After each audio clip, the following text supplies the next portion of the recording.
kepada Bapak Han selaku pemateri, saya persilakan.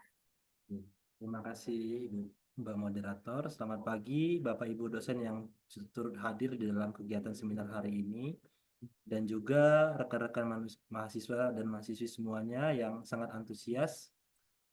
Saya berterima kasih sebesar-besarnya ya karena pada kesempatan yang hebat ini saya boleh diberikan waktu untuk sedikit berbagi tentang pengalaman-pengalaman yang saya dan teman-teman di kantor lakukan khususnya di bidang eksplorasi sumber daya mineral, batu bara, dan panas bumi. Nah, ada sedikit yang saya sedikit miss. Jadi kemarin mungkin saya bilang ke Pak Radit khusus GPR ya, ternyata saya menyiapkannya bukan hanya GPR tapi hampir semua metode yang ada di kantor saya sudah siapkan untuk dimasukkan dalam presentasi saya. Tapi nggak apa-apa ya, mungkin brief aja yang lain. Mungkin kita lebih titik beratkan di GPR-nya. Seperti itu ya. Tapi secara umum suara saya terdengar jelas ya? Kira-kira gimana? Terdengar jelas oleh rekan-rekan semuanya? Ya, Pak, terdengar jelas. Terdengar jelas ya. Saya Baik, izin untuk share. yang hadir secara luring terdengar jelas, Pak. Baik, baik. Kalau gitu saya minta izin untuk dikasih kesempatan jadi co-host ya, biar saya bisa share dulu. Nah, biar saya bisa share.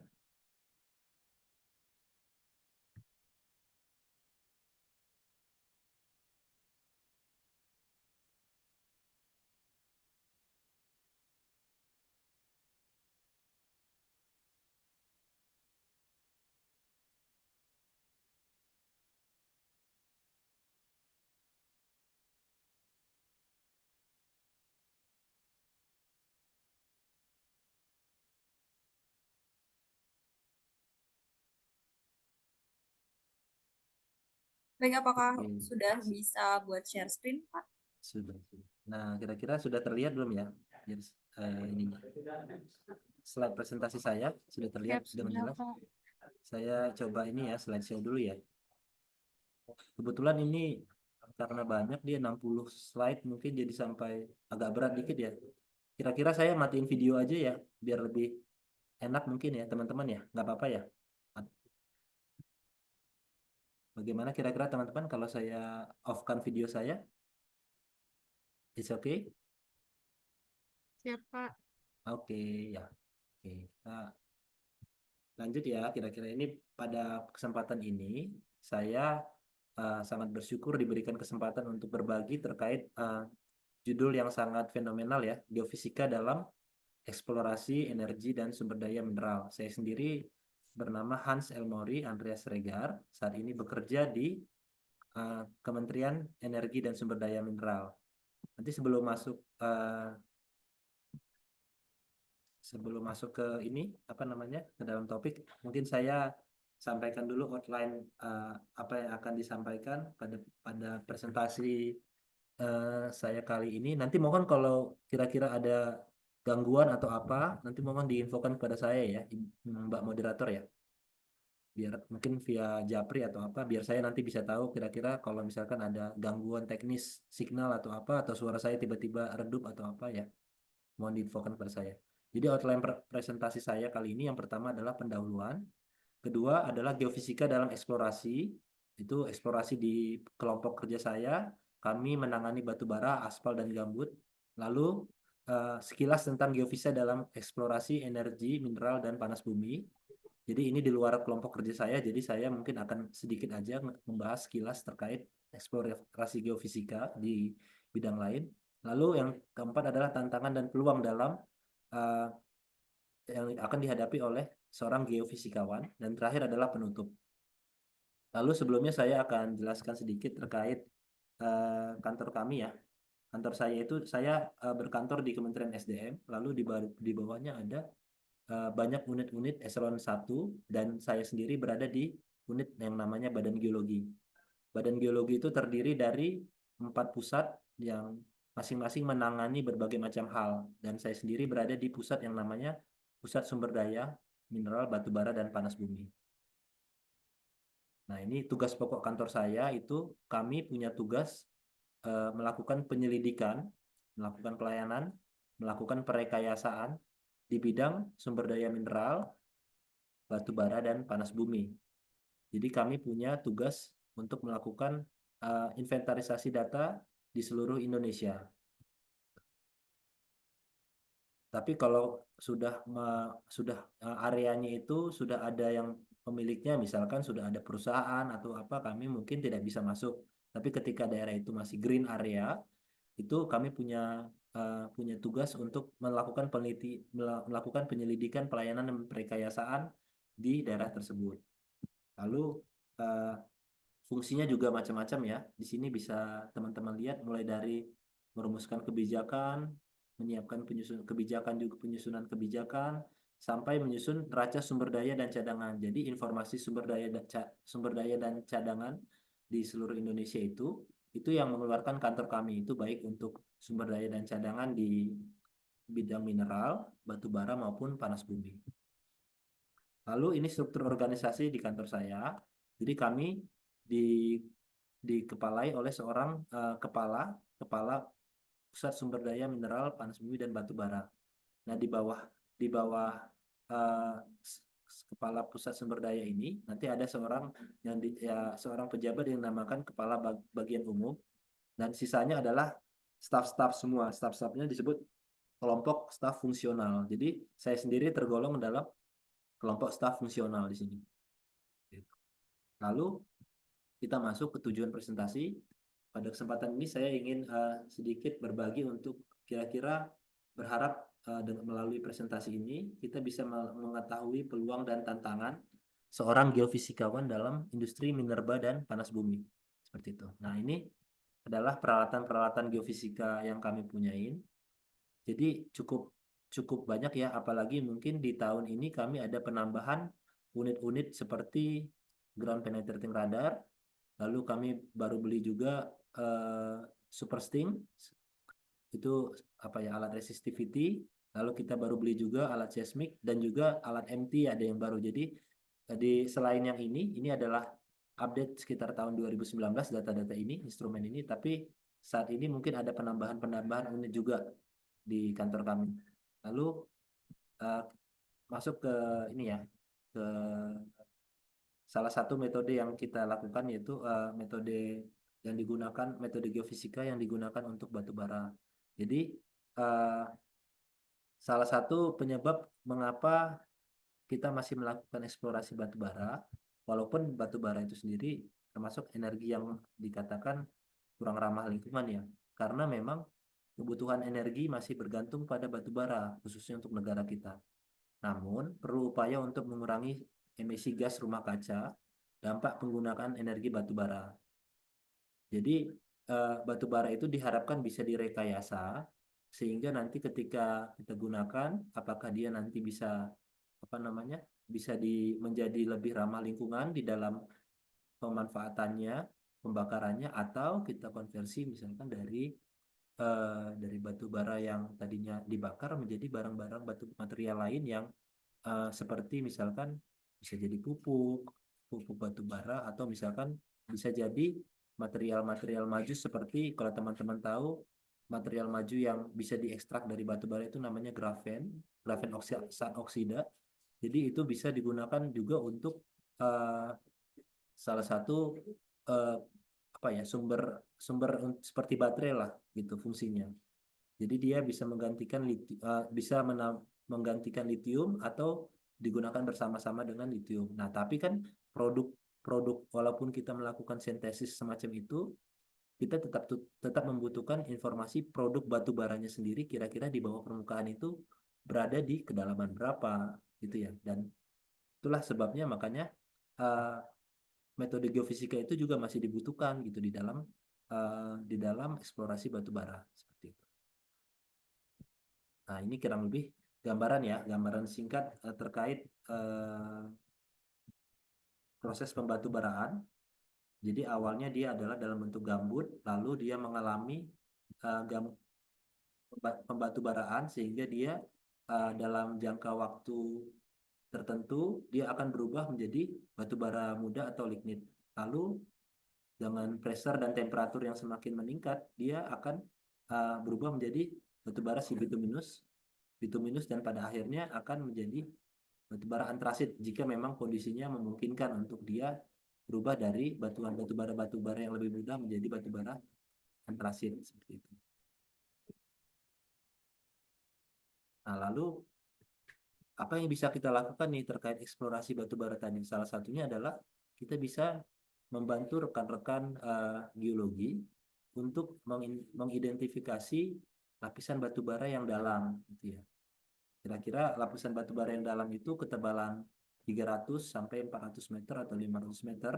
Kita bisa bantu teman-teman geologi untuk mencari kira-kira dia arah kemenerusan batubaranya itu ke arah mana, seberapa panjang dia melampar, gitu ya. Nah, ini integrasi berbagai metode dengan dimensi yang berbeda ya. Jadi kita seperti yang kita tahu, metode seismik itu kan dia punya resolusi ya. Jadi anggaplah ini adalah satu peak, satu wiggle ya. Jadi informasi yang kita dapat dari satu peak ini itu berapa meter kira-kira jika kita sebandingkan dia dengan kedalaman di bawah permukaan. Nah, biasanya resolusi itu dikaitkan dengan yang namanya resolusi, yaitu kemampuan metode seismik itu untuk membedakan suatu material gitu ya, suatu batuan itu. Nah, biasanya untuk seismik refleksi yang high resolution itu sudah bagus sekali kalau dia bisa ngebedain 8 meter atau sampai 10 meter seperti itu. Nah, sementara kalau teman-teman lihat di sebelah kirinya ini ada tulisan core ya. Jadi kalau dengan core kita bisa melihat litologi batuan itu bagaimana perubahan dari litologi satu menjadi litologi berikutnya. Bahkan dia sifatnya bukan lagi meter, bahkan kalau ada perubahan litologi per sentimeter atau per setengah meter itu kita akan bisa melihat jika kita melakukan coring seperti itu ya. Jadi ada semacam ada semacam gap antara coring, seismik dan juga informasi yang biasanya digunakan itu adalah logging ya, data logging. Data logging juga cukup banyak digunakan. Jadi logging ini dia juga tergantung sensitivitas dari sensor yang kita punya. Ini adalah range dari kecepatan seismik ya di berbagai macam batuan. Tapi yang perlu teman-teman lihat itu adalah menurut Thomas 2012 dikatakan bahwa karena adanya perbedaan velocity antara batu bara dengan batuan-batuan yang mengapit dia, nah itu menyebabkan adanya perubahan densitas. Sehingga perubahan densitas itu memungkinkan kita untuk menggunakan metode seismik di dalam mengidentifikasi batu bara bawah permukaan yang tebal dan dalam seperti itu. Nah, ini contoh penyelidikan kami ya. Di kantor kami melakukan penyelidikan batu bara itu dengan metode seismik. Source kami itu namanya Minisosi. Mungkin nggak gitu kelihatan ya kalau di gambar atas. Mungkin gambar bawah teman-teman bisa lihat. Itu ada yang warna kuning ini adalah source kami. Jadi kami source ini bentuknya seperti semacam pengeras jalan gitulah kalau teman-teman bisa lihat ya mungkin kalau di jalan-jalan raya ada yang mencoba mengeraskan jalan ya kurang lebih source seismik kami mirip lah dengan itu seperti itu. Jadi source-nya ada, geofonnya juga nanti ada dibentangkan. Kalau teman-teman lihat mungkin ya terlalu kelihatannya warnanya merah, ini ada geofon. Lalu ada kabel-kabel yang melintang ini yang menghubungkan tiap-tiap geofon seperti itu. Ini peralatannya biar lebih lengkap lagi. Ini adalah seismograf yang kuning ini, jadi alat untuk merekam. Lalu ada laptop, lalu ada network interface box, ada kabel-kabel geofon, kabel-kabel aki atau kabel power, ada geofon, ada kabel digital interface kabel, pilot geofon, dan alat ukur. Jadi kalau kita melakukan pengukuran seismik di kantor, jadi peralatannya cukup banyak ya teman-teman ya. Jadi cukup ribet lah untuk mengukur ini. Terus selain itu biasanya kami membawa 3 orang geofisis dan juga 1 orang geologis dalam melakukan pengukuran ini, dan juga ada berbagai staf-staf lain yang punya background operator, mekanik, surveyor maupun administrator. Nah, ini contoh-contoh area lapangan yang kami ukur ya dengan metode seismik ya. Dan juga di paling bawah ini mungkin yang menarik nih, biasanya ya karena kami melakukan pengukuran itu di area-area yang punya punya potensi batu bara, biasanya itu areanya itu apa ya sudah banyak orang-orang yang punya kebun, lahan seperti itu dan juga jalannya seperti ini nih. Jadi memang salah satu kendala itu aksesibel dari lokasi camp kami menuju ke lokasi pengukurannya mungkin itu cukup sulit gitu. Jadi mungkin harus benar-benar dipikirkan matang-matang bagaimana caranya untuk membawa peralatan sampai ke lokasi pengukuran. Gitu. Nah ini juga yang gambar atas tidak kalah penting ya, sebelah kanan atas ini. Jadi selain kami melakukan pengukuran seismik, kami juga melakukan pengukuran topografi. Jadi data elevasi dari masing-masing geofon yang tadi kita bicarakan itu bisa ini ya terukur dengan akurat dengan keakuratannya bisa mencapai meter ya mungkin ya, kalau pakai teodol ini mungkin meter lah, setengah meter gitu ya. Nah, tapi kedepannya kami lebih sering menggunakan RTK gitu. Jadi mungkin ketelitaannya bisa sampai sentimeter, jadi lebih akurat lagi. Nah, ini biasanya metode yang kami lakukan itu kami membentang uh, geofon ya. Geofon itu biasanya bisa 72, bisa 48 gitu ya. Kalau misalkan geofonnya ada 72, spasinya 10, spasi antar geofon itu 10, maka panjang kabel yang kami bentangkan adalah 720 gitu ya. Begitupun kalau hanya kita bawa misalkan 48 tapi spasinya 15, nanti teman-teman bisa tinggal kalikan saja. Jadi uh, peralatan peralatan yang kami pakai itu adalah mereknya adalah untuk source namanya Baker Newson, sementara kalau untuk seismografnya kita pakai Geode. Geode. Hasilnya biasanya ditampilkan langsung di laptop ya, hasil raw datanya, shot gathernya. Nah ini tahapan-tahapan ya, tahapan-tahapan yang kami lakukan dalam pengolahan data. Mungkin ini sangat apa ya, sangat standar banget ya. Jadi dari shot gather, raw data di lapangan, kita melakukan semacam apa ya, stacking gitu ya, stacking digabungkan, lalu nanti kita semacam melakukan pre-processing sehingga didapatkan data yang seperti ini nih.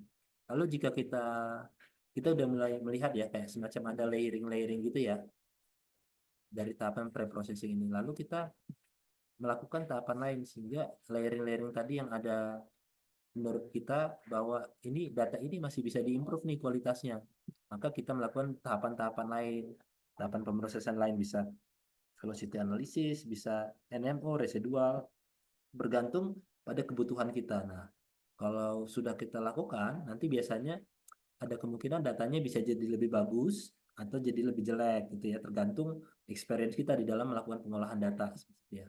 Nah, kalau dia misalkan sudah cukup, kita merasa bahwa oh ini data ini sudah cukup nih, sudah cukup untuk kita interpretasi. Ya sudah selesai tahapan pengolahan datanya seperti itu. Kita tinggal melakukan tahapan interpretasi bersama dengan geologis-geologis yang ada gitu ya. Nah, ini contohnya hasil dari seismik kami. Jadi kami punya data bor ya, teman-teman lihat yang LD09 ini data bor gitu ya. Data bor LD09 ini kami eh, tie secara manual karena kami tidak punya ini ya, log-log sonic gitu, kami tidak punya. Jadi kami hanya berdasarkan interpretasinya. Jadi data seismik kami tie aja langsung gitu ya. Kami tahu koordinatnya di peta penampang seismiknya, kami tahu posisi bornya di peta itu kurang lebih di mana, maka kami tie seperti itu untuk melakukan interpretasi. Jadi memang metode geofisika ini nggak bisa berdiri sendiri gitu. Kalau kita hanya berdasarkan data seismik aja misalkan, kita nggak akan kesulitan untuk melihat lapisan-lapisan batu bara gitu ya. Karena tadi itu loh, resolusi dari metode geofisika tadi itu yang tidak sedetil hasil dari pengeboran atau coring gitu ya. Selain itu teman-teman bisa melihat ya, ini berdasarkan hasil hasil interpretasinya ya. Jadi kita bisa melakukan penarikan SIM. SIM itu adalah lapisan batu bara ya. Lapisan batu bara, SIM kebon itu berarti lapisan batu bara yang dinamai kebon. Yang sim benuang itu lapisan batu bara yang namanya benuang, sim burung itu lapisan batu bara yang dinamakan sim burung gitu ya. Jadi ada apa ya, eh, ada kemampuan menginterpretasi lah gitu ya. Jadi tidak selamanya bahwa kita lihat datanya misalkan tidak ada layernya karena memang keterbatasan data, tapi ketika memang kita sudah punya data informasi data bor, kita bisa untuk coba menarik litologi gitu ya. Seperti itu. Kita coba berani untuk melakukan penarikan litologi tapi tetap sesuai dengan kaedah-kaedah keilmuan geologi. Ini juga sama. Ini kan di wilayah yang berbeda ya. Ini kantor kami melakukan sekitar tahun 2017 atau 18 ya. Tapi kita publikasikan bersama ini Pak Rizky Ramdhani, ini teman saya. Kami coba publikasikan di tahun 2021.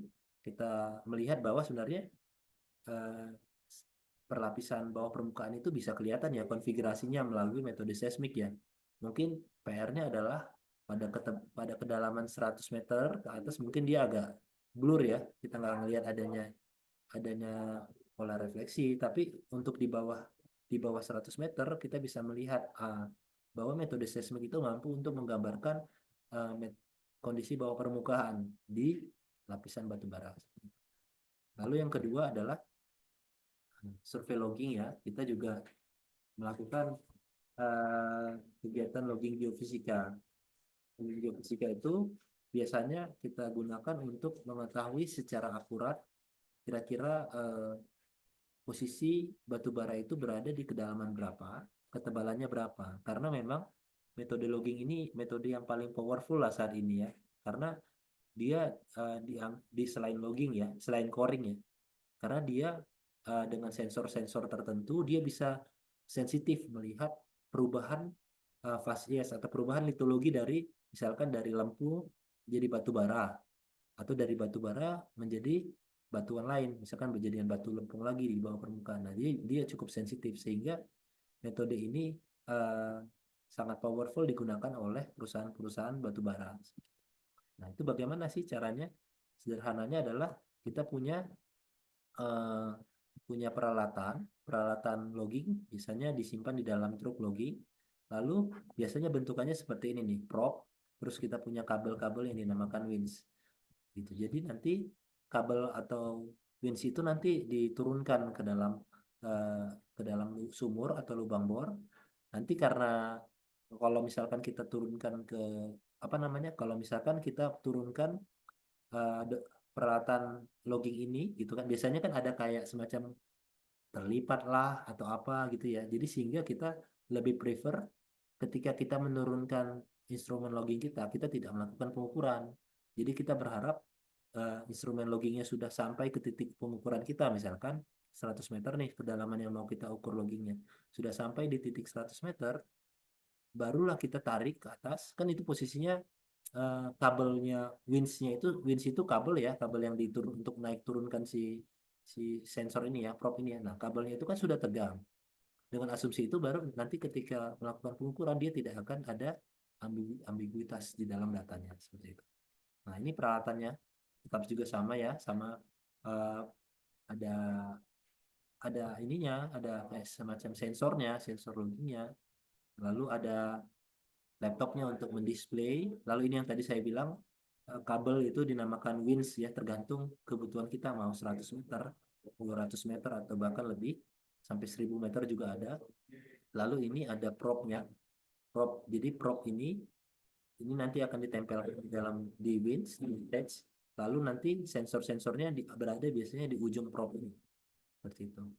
Lalu ada juga ini print-printan. Biasanya kalau logging itu kita ngeprint datanya langsung di lapangan untuk melihat gitu, untuk melihat kira-kira posisi kedalaman batu baranya di mana gitu ya. Lalu ada juga ini yang kira-kira nanti di laptop displaynya seperti ini lah ya. Jadi kayak semacam ada software akuisisi datanya gitu ya. Lalu eh, ini juga prop juga sama seperti ini ya. Ini lebih jelas gambarnya. Biasanya warna di ujungnya warna emas, lalu semacam detektor di situ. Nah, ini yang paling cukup unik itu bahwa kebanyakan logging itu beberapa logging itu memanfaatkan jet radioaktif. zat radioaktif ini kan berbahaya ya. Jadi kayak semacam logging density itu dia menggunakan eh, apa ya? Menggunakan zat radioaktif dalam penggunaannya. Begitu juga dengan logging lain ada juga setahu saya yang menggunakan zat radioaktif. Biasanya kegiatan logging itu dilakukan setelah seluruh coring yang ada di pengeboran itu diangkat, sudah kosong, sudah di casing, kadang udah di casing, baru kita masuk nih alat peralatan logging itu masuk gitu. Nah ini contoh mobil logging kita di kantor, lalu ini peralatan logging kita dan juga ada operator-operatornya, operator loggingnya seperti itu. Operator loggingnya juga ketika loggingnya instrumen logging diturunin ini kan dia semuanya sudah serba otomatis ya, jadi dia lebih santai nih, posisinya lagi santai nunggu instrumen loggingnya turun sampai ke kedalaman yang mau diukur gitu ya. Ini dia pengukuran dilakukan kadang di ini ya di atas mobil, alat peralatan winch-nya atau kabel tadi biasanya diletakkan di atas mobil seperti itu. Ini kondisi lapangan pada saat pengeboran dan juga pada saat sebelum kita melakukan logging. Ini yang tadi saya sampaikan bahwa biasanya hasil logging itu langsung di print ya, teman-teman. Makanya kita bawa print-printan gitu di dalam pengukuran logging ini. Hasilnya juga seperti ini ya, teman-teman. Mungkin nanti lebih jelas ya bentukannya kayak ini ya, kayak apa ya? Kayak signal-signal gitulah gitu. Nah, ini contoh data logging. Jadi biasanya kalau untuk batu bara uh, kita pakai 3 biasanya. Pertama adalah kaliper, tapi di sini tidak ada nih kaliper nih. Karena biasanya kan kaliper itu fungsinya itu untuk mengukur diameter lubang bor. Jadi uh, biasanya ketakutan yang terjadi pada saat pengukuran logging adalah pada saat kita uh, menurunkan alat peralatan logging tanpa casing. Casing itu misalkan kita melakukan pengeboran nih, kan akan ada lubang ya. Lubang seukuran diameter pipa kita akan terbentuklah di bawah permukaan. Nah, biasanya supaya lubang itu tidak nutup lagi atau tidak runtuh lagi gitu ya. Supaya batuan-batuan dari sisi kiri kanannya itu tidak runtuh, kita buatkan casing gitu. Casing supaya untuk menahan sekeliling formasi batuannya itu tidak runtuh atau tidak jatuh atau supaya lubangnya tidak nutup lagi. Nah, itu problemnya adalah kalau kita buat casing di alat di bornya, nanti ketika kita melakukan kegiatan logging kaliper itu kan fungsinya untuk mengetahui diameter lubang bor. Kalau kita punya casing, maka uh, otomatis diameter lubang bornya pasti seragam kan, karena dia pasti ngikutin diameter casingnya gitu. Jadi sehingga di dalam pengukuran ini kita tidak menyertakan gitu data kaliper gitu. Jadi uh, data kaliper itu cukup penting karena kadang nilai density ini kan ada yang ada di gambar ini adalah yang pertama ini adalah kedalaman 22 sampai 35, lalu ada 41 sampai 55. Lalu teman-teman bisa lihat ada signal ya, sebelah kiri yang warna merah ini gamma ray. Yang warna merah ini gamma ray semua, hasil gamma ray. Jadi dia melihatnya dari atas ke bawah ya. Lalu yang sebelah kanan yang warna biru ini short density, yang warna hitam ini long density. Jadi biasanya kita itu melihat keberadaan batu bara itu berdasarkan ini apa namanya? Berdasarkan informasi yang disampaikan oleh gambar ini. Jadi kalau ada semacam kick seperti ini, kick ada tadinya dia tenang-tenang aja gini ya, tiba-tiba ada kick atau kenaikan gitu ya, ke kanan atau ke kiri. Nah, itu kita bisa patut curiga tuh kira-kira. Kira-kira ada apa? Nah, untuk untuk mengetahui keberadaan batu bara sendiri biasanya kita hasil dari gamma ray dan density itu kita cocokkan gitu, kira-kira gamma ray sekian, density sekian, kira-kira itu batu bara atau enggak gitu ya. Cuman terkadang ada anomali gitu, kalau misalkan ketika kita ngebor kiri kanan batuannya itu ada semacam void cavity atau rongga gitu ya. Makanya tadi kan fungsi dari log caliper itu kan untuk melihat tuh kira-kira diameter lubang bornya itu membesar atau mengecil. Kalau membesar kan idealnya harusnya hasil bor kan nggak membesar atau tidak membesar ya. Kalau mengecil mungkin, tapi lebih mungkin itu membesar karena mungkin ada gorong-gorong, apa ada void itu semacam lubang kosong gitu loh di samping-sampingnya uh, lubang bor yang sudah kita bor itu nanti kadang ada cavity atau gorong-gorong gitu. Nah, itulah nanti yang menyebabkan hasil pembacaan dari logging kita itu nggak akurat. Jadi dia harusnya kalau harusnya dia tidak ada kick gini ya, nggak ada kick ke kanan. Tapi karena ada cavity tadi, jadinya ada kick ke kanan. Pas kita samakan dengan hasil coring, oh ternyata nggak batu bara gitu ya. Jadi itu akan terjadi ambiguitas dalam pembacaan ini gitu. Kalau tidak ada data kaliper, gitu. Kecuali teman-teman bawa selain teman-teman melakukan logging, teman-teman juga melakukan coring, jadi aman. Jadi kita bisa langsung update ya. Data ini, data logging ini benar nggak batu bara, ketebalannya sekian. Nah, nanti si coring yang menjustifikasi benar atau enggak gitu.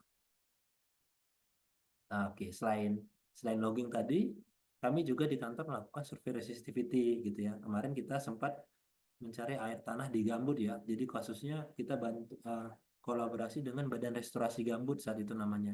Tapi sekarang udah Badan Restorasi Gambut dan Mangrove ya.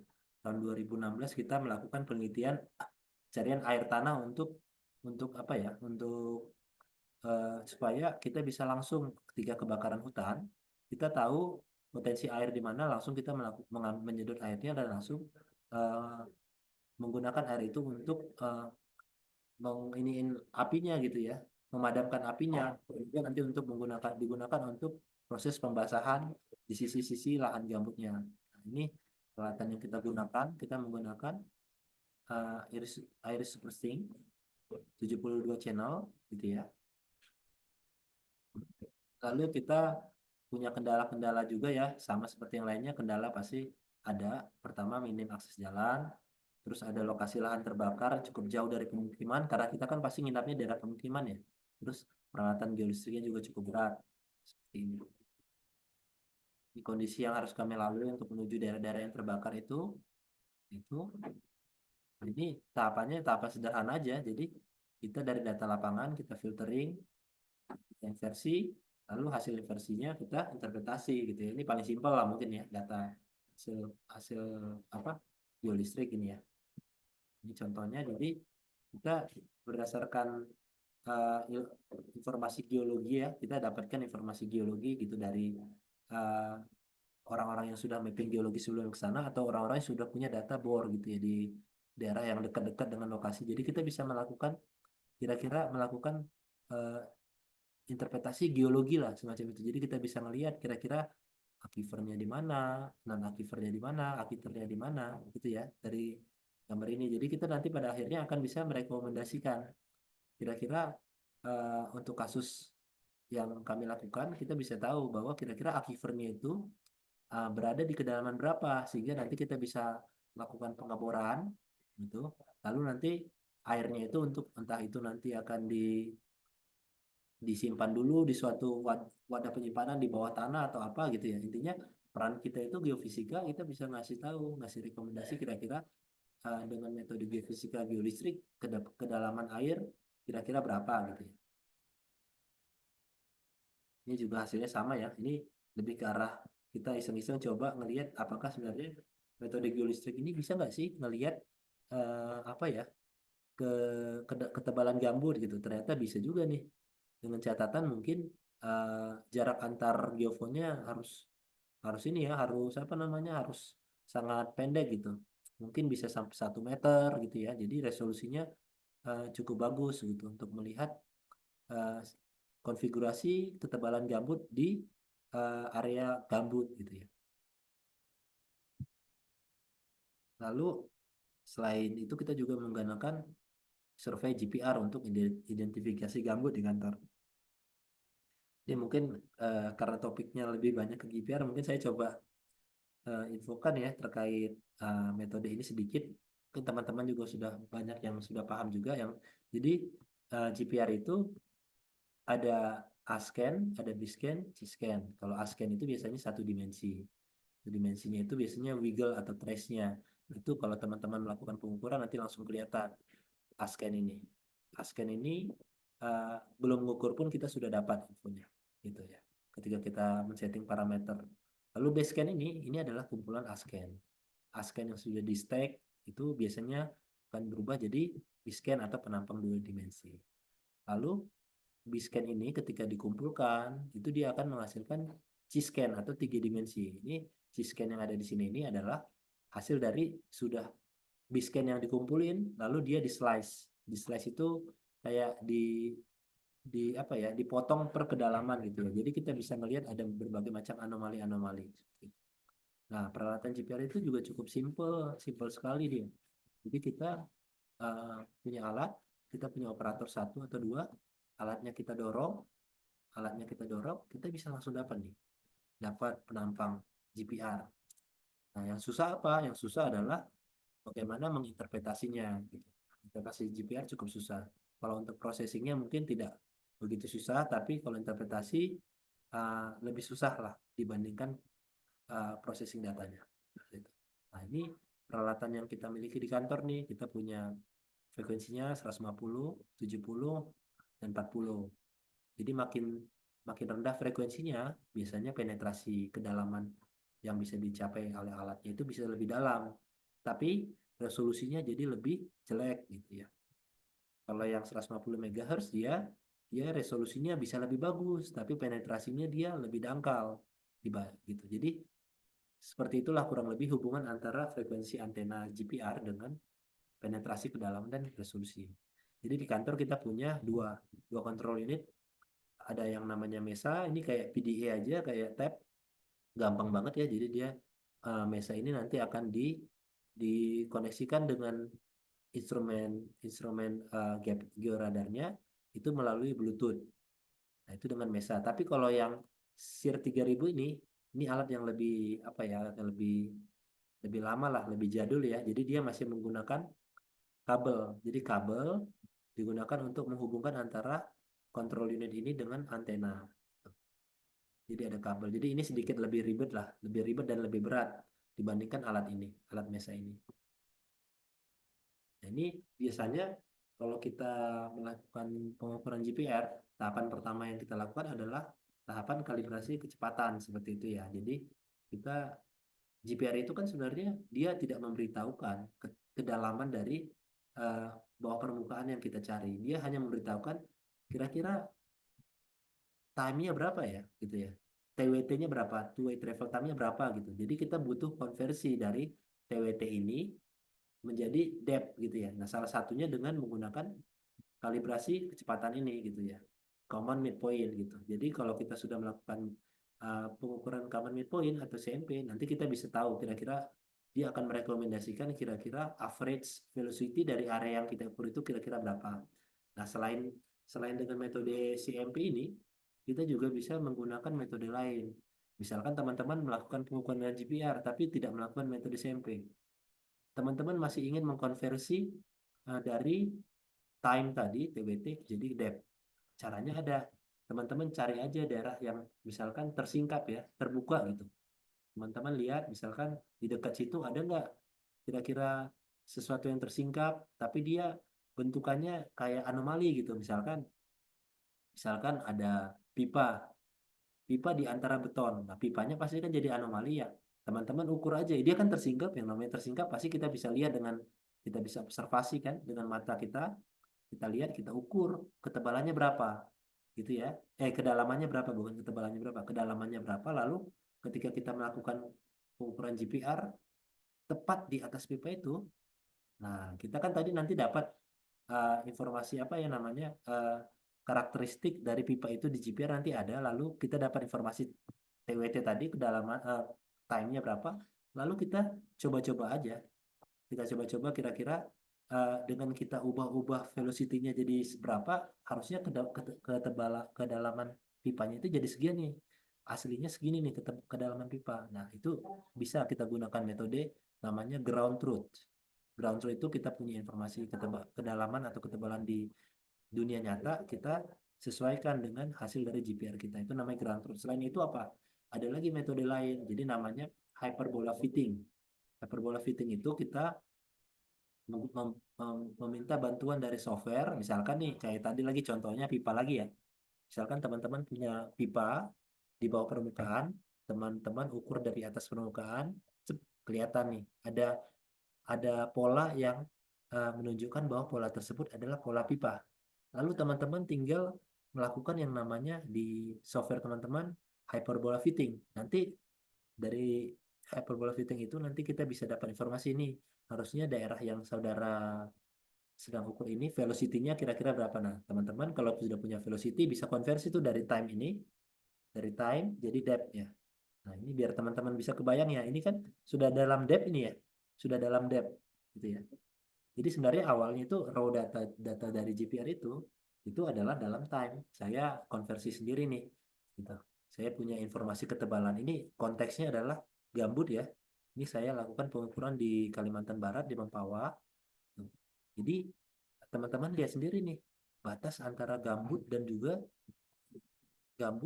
lapisan gambut dengan lapisan di bawahnya itu terekam dengan jelas gitu ya. Jadi kita bisa melihat bahwa metode GPR ini cukup signifikan dalam mengidentifikasi ketebalan gambut. Seperti itu.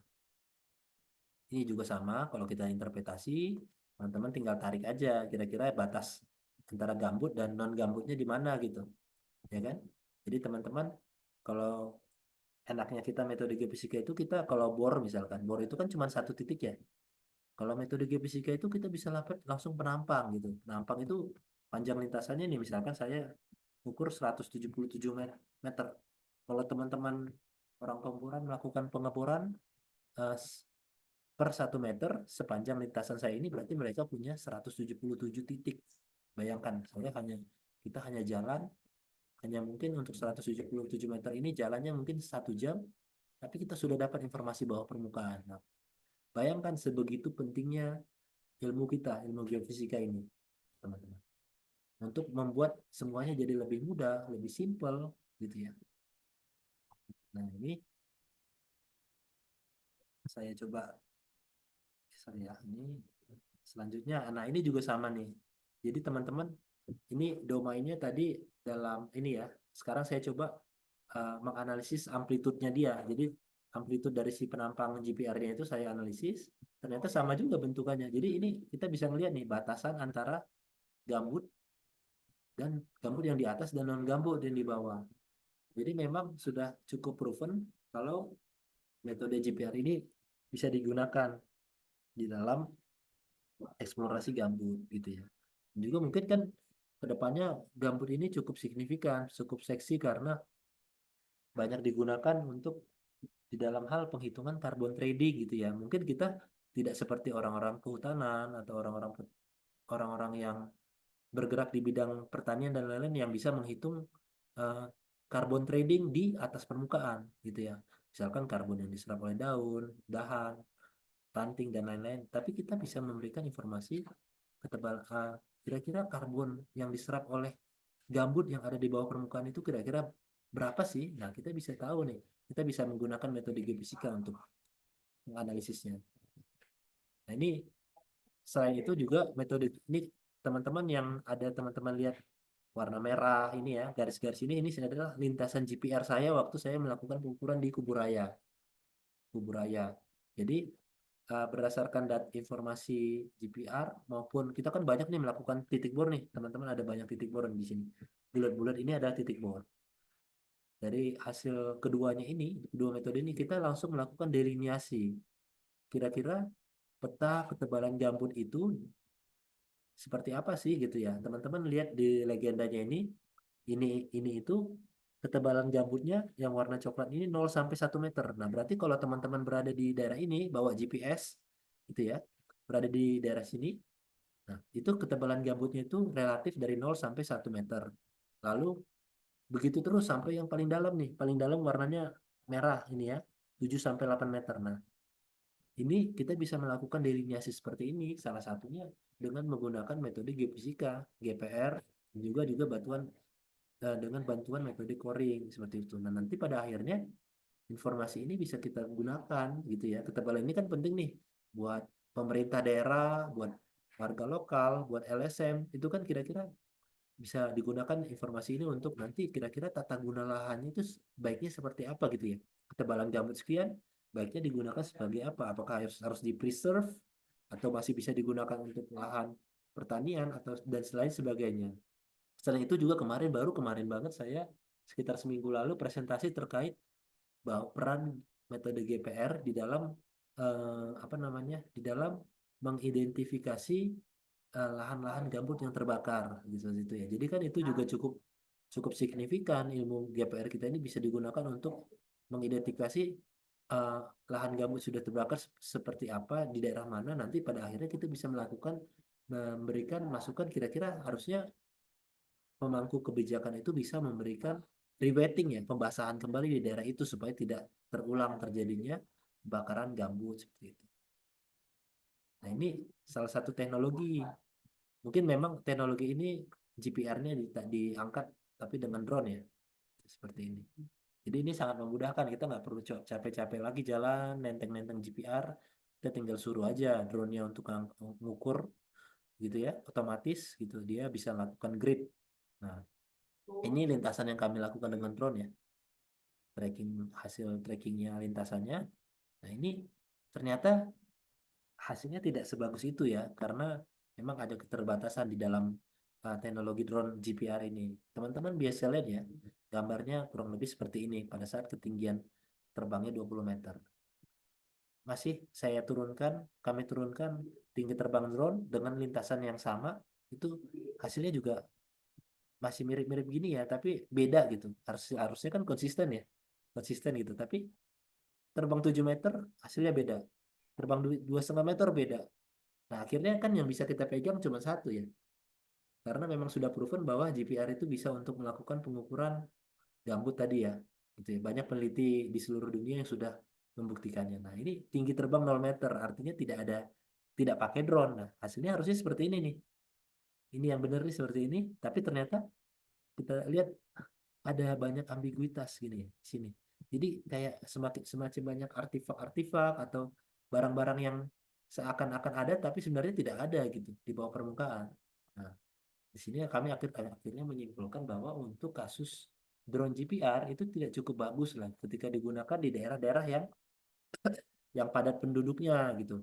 Kami identifikasi bahwa di sini tuh banyak pola-pola seperti ini di fraksi ini itu sebenarnya karena adanya pohon gitu. Jadi kan ketika kita ngedrone GPR itu kan ada pohon di dekat area pengukuran kita atau ada rumah. Jadi dia sinyalnya mantul di situ dan membentuk suatu artifak-artifak ini gitu.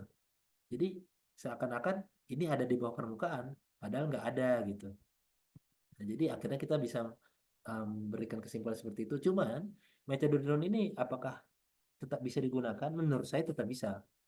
Syaratnya apa? Syaratnya bahwa harusnya metodenya itu harus area-area area yang diukur itu harus homogen. Tidak ada pohon, tidak ada rumah. Ya, itu daerahnya di mana? Yang bisa seperti itu ya di sungai gitu. Sungai, danau itu ya. Kalau di daerah air tawar kan GPR masih bisa, tapi kalau di air laut udah pasti nggak bisa ya. Teman-teman jangan sampai keliru terkait hal ini. Jadi kalau di air tawar kita masih bisa memanfaatkan penggunaan drone gitu ya. Drone kan itu sangat memudahkan ya. Dia pasti akurat dari segi lintasan, akurat.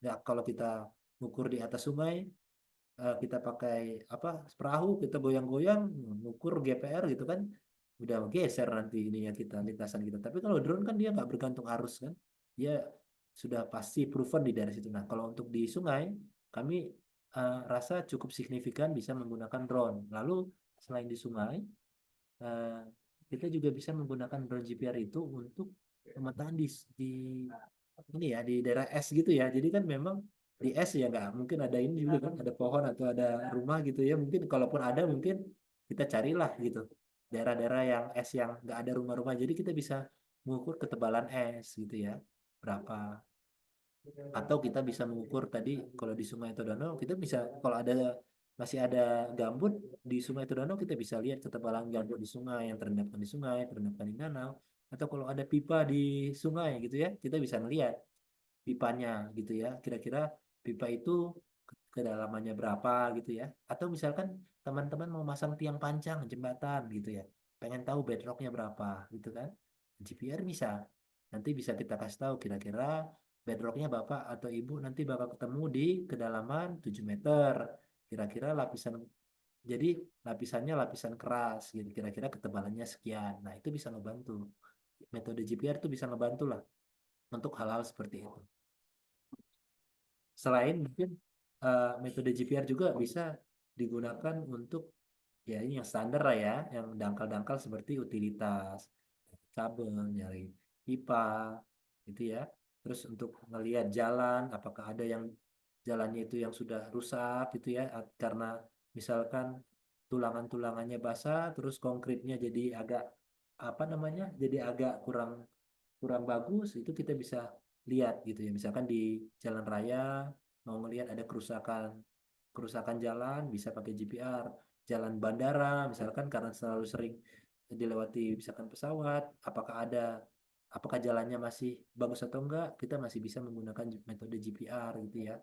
Terus ada void dan lain sebagainya, itu banyak sekali paper yang melihat mempublikasikan bahwa GPR mampu untuk melihat hal-hal semacam itu, sinkhole, lubang tiba-tiba yang ada di bawah tanah. Nah, itu bisa kita gunakan GPR untuk ini apa namanya, untuk membantu kita untuk memahami fenomena-fenomena geologi itu. Nah, selain itu kami juga di kantor kami melakukan survei GPR ini untuk eksplorasi aspal seperti itu ya. Jadi eh, saya tampilkan dulu ya biar teman-teman kebayang gitu. Ini adalah aspal, aspalnya seperti aspal yang ini ya, aspal yang ada di jalan raya gitu. Itu kan yang di jalan raya itu kan natural aspal, aspal yang di refine, dimurnikan dari minyak bumi ya gitu ya, dalam proses destilasi bertahap. Produk akhirnya kan biasanya aspal residu. Tapi kalau aspal yang di Pulau Buton itu kan teman-teman pasti, kalau saya masih SD dulu, saya guru saya pasti ngasih tahu bahwa Pulau Buton itu adalah pulau penghasil aspal alam. Nah, inilah aspal alam yang ada di gambar ini, itu ada seperti ini gitu. Jadi aspal itu terimpregnasi lah, istilah istilah ininya ya, istilah kerennya ya, terimpregnasi atau menyusup lah, menyisip menyisip ke dalam pori-pori batuan. Nah, pori-pori batuannya itu kebetulan bisa batunya batu gamping atau batu pasir. Nah, yang kami datangi pada saat melakukan penelitian ini, batunya adalah batu gamping. Jadi dia, teman-teman bisa lihat begitu sulitnya dia. Jadi ada daerah yang terimpregnasi aspal yang warna hitam, ada yang tidak terimpregnasi aspal. Padahal dia batuan litologi, batuan yang sama level kedalamannya gitu ya. Nah, ini juga teman-teman yang sebelah kanan melihat kira-kira batunya ada yang berwarna hitam, ada yang tetap berwarna abu-abu gitu ya, coklat keabu-abuan. Terus ternyata di batuan yang berwarna hitam ini nggak semuanya homogen keisi aspal, ada yang kayak semacam nodul-nodul gitu ya. Apakah di dalam nodul-nodul ini ada apa gitu ya? Apakah memang ada fosil atau apa yang menghambat si si aspalnya itu impregnasi atau menyisip ke dalam batuannya gitu ya. Nah, kita coba menggunakan metode GPR. Ternyata metode GPR pun tidak se-powerful itu gitu. Kita coba propose ini kan ada, kita ngelihat semacam ada anomali ya, ini kayak ada high amplitude gitu ya, terus ada yang low amplitude, kita bor itu dengan anggapan bahwa ini harusnya aspal ini nyisip nih di sini gitu. Kalau ini kan jelas di sini masih ada kayak semacam high amplitude gitu ya, di sini masih ada semacam high amplitude walaupun sedikit-sedikit sudah ada low amplitude ya. Tapi kalau di sini kami kemarin yakin banget. Nah, tapi ternyata ketika dibor ternyata zong yang kita temukan adalah batu gamping itu ya, batu gamping uh, plastik gitu ya, yang sudah terendapkan gitu ya, bukan batu gamping yang non plastik tapi batu gamping yang sudah mengalami pengendapan gitu ya. Jadi dia kita sebutkan karena ukuran butirnya ada yang berukuran butir sandstone seperti ukurannya pasir, maka kita sebut ini menurut klasifikasi Embry-Clovan dan Dunham, kita sebutkan ini dia sebagai batu gamping uh, atau greenstone lah gitu ya, berbutir lah. Nah, ternyata tidak ada aspal di sini. Nah, inilah zong pertama yang kami alami ketika kita menggunakan GPR gitu. Tapi kita nggak selesai sampai di situ. Kita coba. Nah, ternyata kita melihat bahwa sebenarnya kita secara tidak sengaja punya data GPR georadar yang ada aspalnya gitu ya. Ini yang warna hitam ini aspal, ini yang biru ini hanya batu gamping aja, batu gamping tok ya. Gitu. ternyata ini ada high amplitude, masih ada kayak pola-pola lah gitu kasarannya, gampangannya refleksi-refleksi pola-pola. Ternyata di daerah yang ada aspalnya itu lebih redup lah gitu kasarannya. Lebih redup sehingga kami mengidentifikasi sebagai area yang redup itu atau kita sebut sebagai apa ya? Dim spot gitu ya. Mungkin dim spot itu tuh sebagai area yang potensi terimpregnasi aspal. Namun, memang itu masih ambiguitasnya masih tinggi banget ya, gitu ya. Masih butuh. Kami masih mempropos metode lain gitu ya. Jadi nggak hanya GPR aja, tidak hanya coring aja, tapi kita nge-propose bahwa harusnya selain ini harusnya ada metode resistivity. Jadi supaya ambiguitas-ambiguitas yang ada di GPR, ambiguitas-ambiguitas yang ada di resistivity itu kalau di apa ya kalau diiriskan gitu ya kalau teman-teman punya lingkaran gitu ya lingkaran diiriskan harapannya ambiguitasnya jadi makin kecil gitu sehingga kita ketika menginterpretasi datanya kita jadi lebih yakin bahwa daerah ini nih kalau kamu mau ngebor aspal harusnya di sini gitu. Tuh. Jadi harusnya ada metode lain nih cuman karena kami keterbatasan metode kemarin kami hanya menggunakan GPR. Nah, ada hal yang unik lain nih yang kami temukan bahwa sebenarnya kalau dia high amplitude seperti ini tuh kemungkinan nggak akan ada aspalnya gitu. Tapi ini mungkin bisa jadi zona gitu ya, zona migrasi aspal.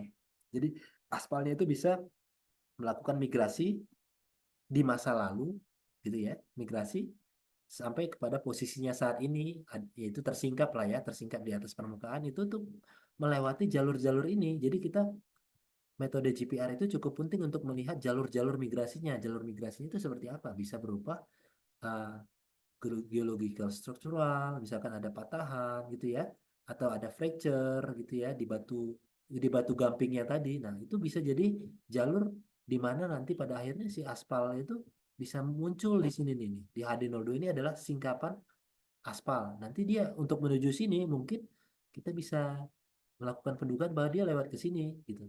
Dia lewat ke sini, mungkin dia dari sini gitu. Jadi kita dengan menggunakan metode apa namanya metode GPR ini kita bisa melakukan semacam itu gitu ya dugaan-dugaan untuk membantu teman-teman geologi seperti itu.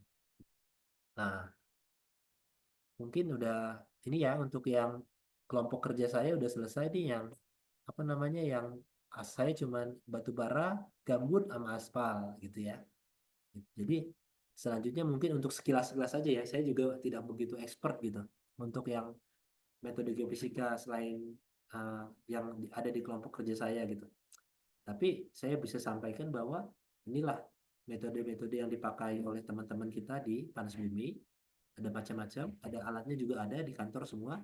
Jadi tahapannya itu biasanya survei pendahuluan dulu yaitu jadi kita secara regional dulu nih, survei-survei geofisika regional. Ketika sudah regionalnya sudah selesai nih, kita bisa lebih spesifik, lebih detail areanya. Kita bisa pakai logging, sumur, atau pengoboran gitu ya. Lalu kalau misalkan sudah dibor dan sudah proven bahwa panas buminya ada di situ, kita bisa melakukan monitoring. Menggunakan metode apa? Metode geofisika lagi. Microgravity, microearthquake gitu ya. Nah ini salah satu contoh apa ya metode yang digunakan di panas bumi, gravity dan magnetik gitu ya. Ini sifatnya masih regional banget lah ya. Untuk biasanya untuk melihat kelurusan-kelurusan, sesar struktur-struktur gitu ya secara regional di mana gitu ya. Itu yang kita menggunakan metode-metode ini. Lalu kalau kita misalkan mau agak lebih sedikit detail sedikit, kita biasanya menggunakan metode resistivity. Tapi kan resistivity terbatas ya. Sementara kedalaman-kedalaman zonasi-zonasi panas bumi ini bisa sampai kilometer ya kedalamannya mungkin sampai 800 sampai 1,5 kilo. Kan kita bisa bisa ini ya kalau misalkan apa menggunakan metode resistivity kita bisa bisa sangat inilah sangat sangat berat lah gitu. Kalau kita cuman spasi elektrodanya cuman misalkan 5 atau 10 gitu ya.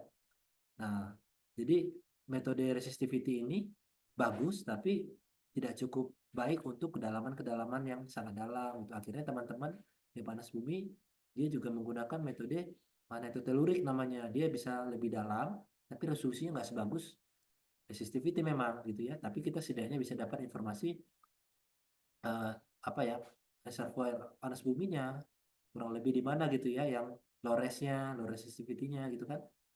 Sama lah prinsipnya, sama kayak resistivity lah nanti itu MT ini.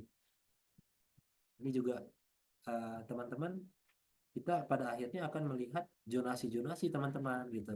Rekomendasi zonasi pada kedalaman 250 meter, kira-kira zonasinya di mana yang kira-kira bagus untuk panas bumi seperti ini gitu kan. Ini perkedalaman nih. Ini penampangnya gitu ya. Nah, lalu nanti pada akhirnya zona prospek gitu. Kita kerjaan kita geofisika pada akhirnya apa? Kita bisa membantu teman-teman baik itu di geologi atau orang-orang pengeboran gitu, orang-orang reservoir gitu kan. Kira-kira kondisi bawah permukaannya seperti apa? Baiknya kamu kalau mau mengebor itu di daerah sini nih gitu. Nah, itulah tugas kita. Nah, itu sama juga di panas bumi seperti ini juga nih. Nah, ini selanjutnya di eksplorasi mineral gitu ya. Ini dia lebih lebih sulit lagi karena mungkin barangnya kecil gitu, mineral ya, gitu. Mineral lebih kecil gitu. Jadi metode-metode yang dipakai juga banyak, mulai dari IP resistivity, terus metode magnetik gitu ya, terus metode apa lagi nih?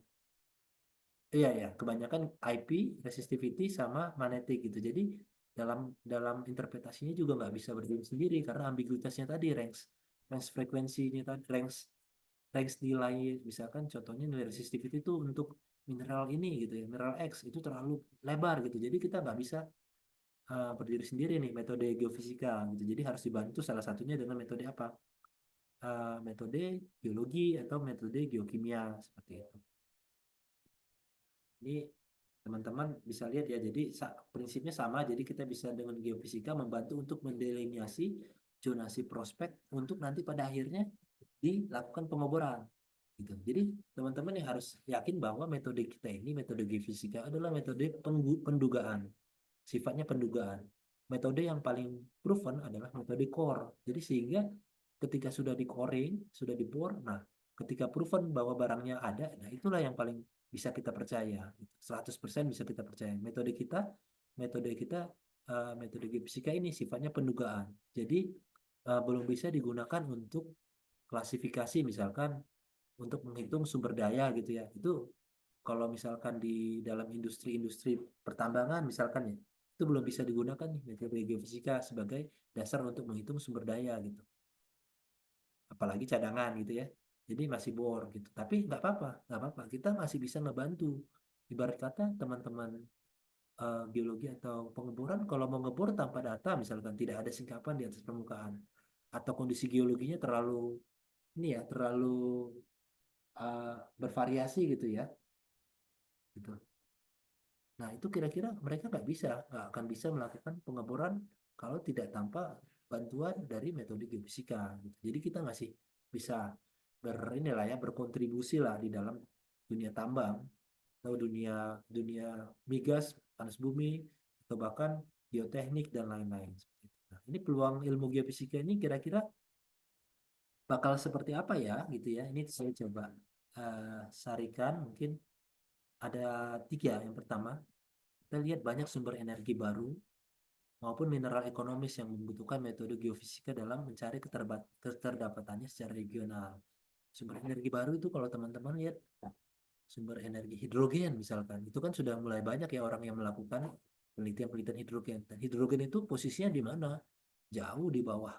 Ini ya, mungkin sudah dekat-dekat ke kerak bumi ya, gitu ya, keras ya. Mungkin ya. Jadi mungkin eh, atau mungkin batuan-batuan berumur yang ini ya, yang berumur tua gitu. Jadi kita masih dibutuhkan gitu untuk memetakan kira-kira pertama keberadaan batuan-batuan pembawanya, hidrogen seperti apa gitu ya. Terus kira-kira nanti migrasinya gimana gitu, kalau hidrogen yang ada di permukaan misalkan kita dapatkan hidrogen, kira-kira jalur migrasi dia seperti apa. Itu kan bisa diketahui salah satunya dengan metode geofisika gitu.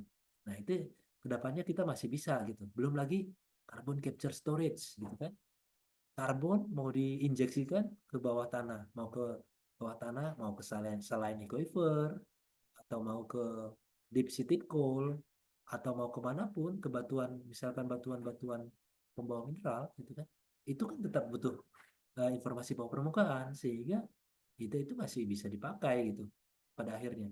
Belum lagi mineral-mineral ekonomis kayak litium gitu kan. Litium itu kan mineral, tapi keberadaannya kita nggak tahu di mana. Harus ada butuh bantuan, apakah metode geofisika bisa digunakan untuk membantu untuk eksplorasi litium misalkan. Nah, ini kan masih banyak nih perdebatan di luaran. Mungkin kalau litium ada di ini ya, yang banyak melakukan penelitiannya itu ada di kayak di Chili gitu ya. Mereka menggunakan juga metode geofisika kalau saya lihat itu. Ada banyak metode geofisika yang diintegrasikan. Jadi masih ada peluang lah gitu ya buat kita sebagai seorang geofisikawan untuk bisa berkontribusi eh, untuk ini ya, untuk bangsa kita gitu. Lalu yang kedua, adanya perkembangan teknologi gitu ya. Tadinya misalkan eh, GPR nggak pakai drone, sekarang bisa pakai drone. Itu namanya perkembangan teknologi. Tadinya peralatan magnetik nggak pakai drone, sekarang pakai drone. Itu namanya perkembangan teknologi. Jadi kita membantu kita. Tadinya misalkan peralatan surveinya tidak simpel gitu ya, ribet. Bawa yang dibawa harus sebesar truk. Nah, sekarang misalkan hanya sebesar jinjingan tas belanja aja kita sudah bisa bawa instrumen geofisika. Itu kan sangat membantu banget perkembangan teknologi gitu kan. Jadi itu sangat membuat kita lebih confident gitu ya dalam nanti memodelkan kondisi bawah permukaan gitu. Nah, selain itu peluangnya lagi yang lain kita mulai melihat bahwa kita mulai dilirik nih metode geofisika gitu. Dulu kan kita powerful di industri migas. Sekarang lama-lama mulai dilirik di industri geothermal. Mungkin sekarang nanti lama-lama dilirik juga di industri mineral gitu ya. Teman-teman nikel, teman-teman tahu kan ya nikel kan juga salah satu metode geofisika yang banyak dipakai adalah resistivity dan GPR gitu. Kita mulai dilirik nih, belum lagi dalam bidang geoteknik kita mulai mulai mungkin bukan yang mandatori gitu, tapi tetap terkadang dibutuhkan metode near surface geophysics lah gitu ya, yang diperlukan untuk mendukung di dalam pengambilan keputusan-keputusan oleh orang-orang geoteknik, pemerintah dan lain sebagainya seperti itu. Jadi ada peluang ya teman-teman, jangan putus asa gitu. Lalu tantangannya apa? Kira-kira tantangannya saya coba klasifikasikan ada 3 nih. Yang pertama, eh, metode geofisika itu tidak dapat berdiri sendiri dalam menginterpretasi keberadaan suatu komoditas, suatu anomali, atau apapun itu. Dia nggak bisa berdiri sendiri, kita butuh data-data lain supaya membuat interpretasi kita jadi lebih meyakinkan pastinya ya. Tuh. Yang kedua, area prospek yang aksesibel sudah mulai berkurang. Ya wajar ya. Kalau zaman dulu kan pasti orang yang enak-enak, gampang gitu ya. Kalau misalkan industri migas gitu. Yang dulu minyak buminya udah keluar gitu, seepage, ya itu aja tinggal dibor. Sekarang kan areanya sudah yang di daerah-daerah frontier gitu ya, daerah-daerah yang sudah sulit gitu ya, yang challenge-nya banyak, yang metodenya harus integrasinya banyak. Nah itu kan sekarang itulah yang kita hadapi saat ini gitu. Kita nggak semudah zaman dulu gitu dalam melakukan apa ya, dalam melakukan eksplorasi itu nggak semudah dulu gitu. Jadi mulai dari areanya sudah pasti lebih sulit gitu ya, area yang sudah gampang sudah diambil sama orang-orang yang lahir sebelum kita, belum belum lagi area-area yang sudah dagingnya lah, tanda kutip daging, yang daging semuanya sudah habis mungkin ya. Jadi kita tinggal yang ini sisa-sisanya gitu ya. Nah, tapi kan tetap untuk keberlangsungan energi, keberlangsungan keberadaan energi kita tetap yang daerah-daerah yang tadi, yang sisa-sisa tadi dalam tanda kutip itu tetap harus kita petakan gitu. Jadi kita harus punya strategi lah gitu ibaratnya supaya menghadapi tantangan-tantangan yang ada ini. Lalu yang ketiga, tantangan yang ketiga adalah apa? Keterbatasan resolusi dari metode geofisika gitu ya, dan rentang nilai pengukuran sangat lebar gitu. Misalkan kayak seismik, satu garis seismik itu lebarnya resolusinya misalkan 8 sampai 10 meter. Ya otomatis kalau barang yang lebih kecil dari 8-10 meter nggak akan bisa ini dong, terdetek ya, teridentifikasi dengan metode seismik gitu misalkan. Atau misalkan metode georadar tadi, dia terlalu inilah, terlalu kecil lah gitu metode ininya. Metode georadar ini resolusinya bagus tapi penetrasinya rendah gitu. Ya otomatis yang penetrasinya yang lebih dalam dari penetrasi radarnya nggak bisa kita ini kan, kita capai gitu ya. Teman-teman, ini saya kebetulan laptopnya sepertinya sudah mau ini ya, udah mau habis ini baterainya. Nanti saya pindah ke HP ya mungkin ya. Tapi intinya inilah tantangan yang kita hadapi. Nah, itu sebagai penutup ini, geofisikawan harus mampu mengatasi tantangan yang ada dan memaksimalkan semua peluang yang tersedia pastinya gitu ya.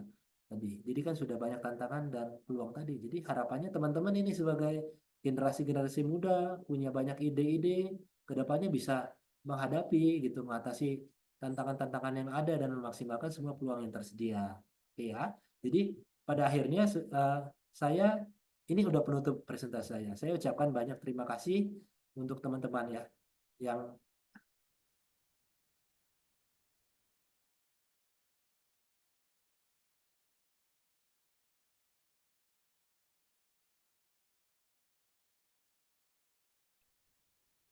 saya ucapkan banyak terima kasih ya untuk teman-teman semuanya. Ini kebetulan laptop saya sudah pas banget mati pas di penghujung ini ya, penghujung presentasi saya.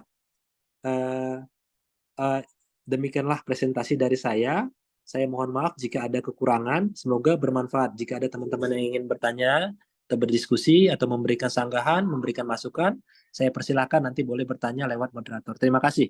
Saya kembalikan kepada ya, Mbak moderatornya.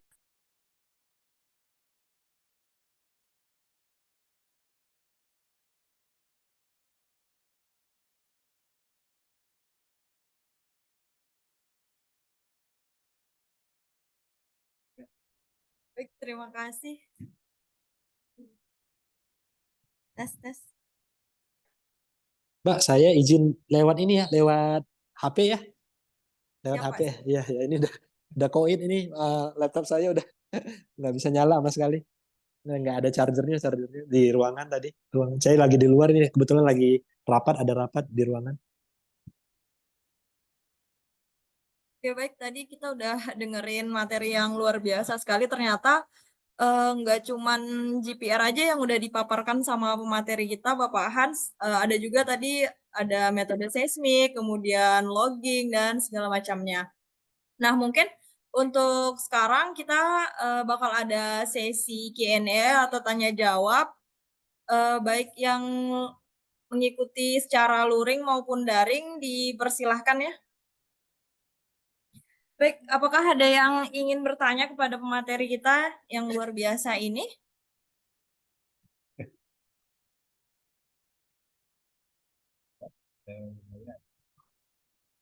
Baik, mungkin dari teman-teman yang ada di lab maupun yang ada di Zoom meeting.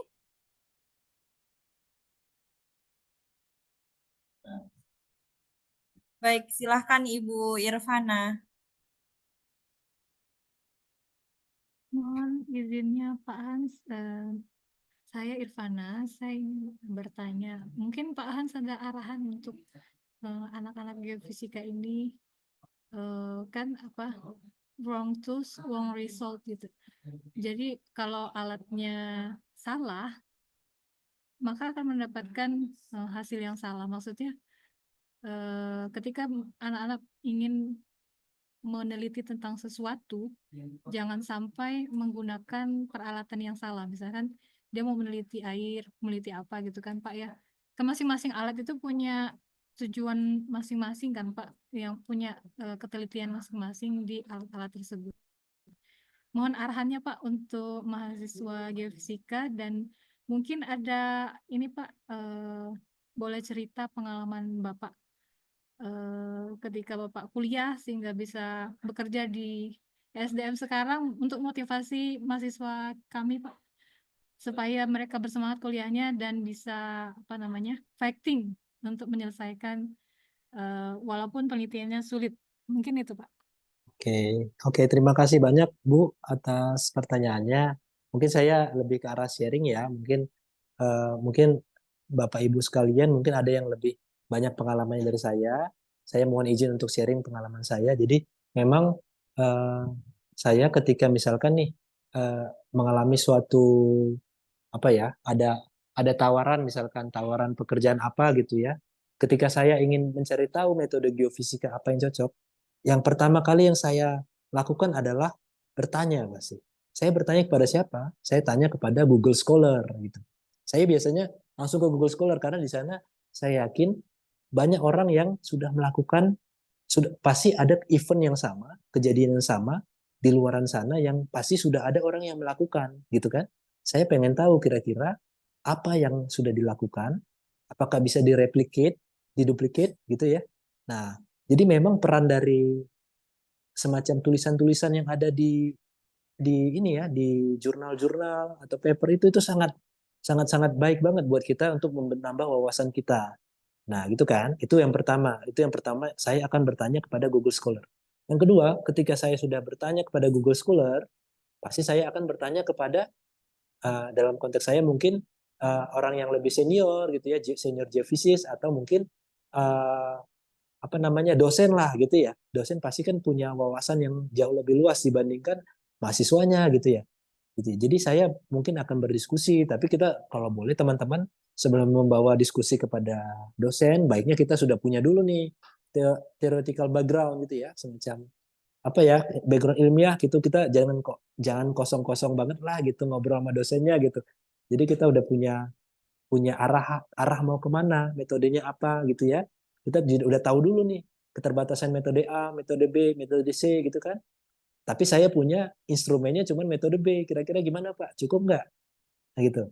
Jadi nggak selamanya ada yang ideal-ideal kayak yang di paper-paper itu bisa kita lakukan karena kita kadang terbatasan alat. Itu kan alat nggak selamanya semua instansi punya. Kalau kita nggak punya alat, kita memang sewa. Tapi apakah kita punya anggarannya atau enggak? Kalau kita punya anggarannya, kita bisa bisa sampai metode Z pun bisa kita lakukan gitu kan untuk mengadres atau mengatasi suatu isu atau problem gitu ya.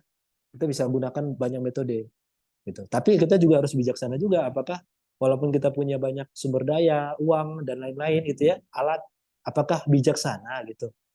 Kalau kita membawa misalkan metode A, B, C kita bawa, tapi sebenarnya berdasarkan kita studi literatur, metode A aja udah cukup gitu. Nah, kira-kira apakah bijaksana atau tidak itu kan tergantung gitu ya. Kalau kita mau buat suatu semacam riset menggunakan membandingkan ABC ya bijaksana aja menggunakan ABC gitu ya. Tapi kalau ternyata kita punya keterbatasan lain, nah kita harus memikirkan lagi lebih ulang metode-metode apa yang harus kita bawa, metode akuisisinya seperti apa. Jadi memang sangat bergantung kepada kondisi kita gitu. Tergantung pada orang yang mau melakukan surveinya gitu. Nah, itu kalau misalkan saran saya sih seperti itu Bu kalau terkait ini ya terkait menentukan metode apa yang harus kita gunakan. Pertama cari tahu dulu di Google Scholar, kedua cari tahu ke orang senior yang senior geofisis atau dosen, lalu yang ketiga lihat sumber daya kita peralatan kita, kemampuan kita semua sumber dayanya apakah kita mampunya seperti apa. Itu kalau saran saya. Nah, lalu untuk ini apa namanya? Untuk ya pengalaman ya. Saya dulu juga terus terang saya lulus, saya juga tidak langsung mendapatkan pekerjaan. Teman-teman semuanya, Bapak Ibu sekalian. Jadi saya itu banyak berkutat di kampus saya itu namanya ada semacam badan usaha gitulah, LAPI namanya, LAPI ITB gitu. LAPI ITB ini dia punya banyak berbagai macam proyek lah, tapi saya bukan pegawai tetap. Saya jadi semacam freelance gitu. Jadi saya eh, apa namanya? Saya bekerja freelance sisanya saya nongkrong, saya nggak punya meja di sana.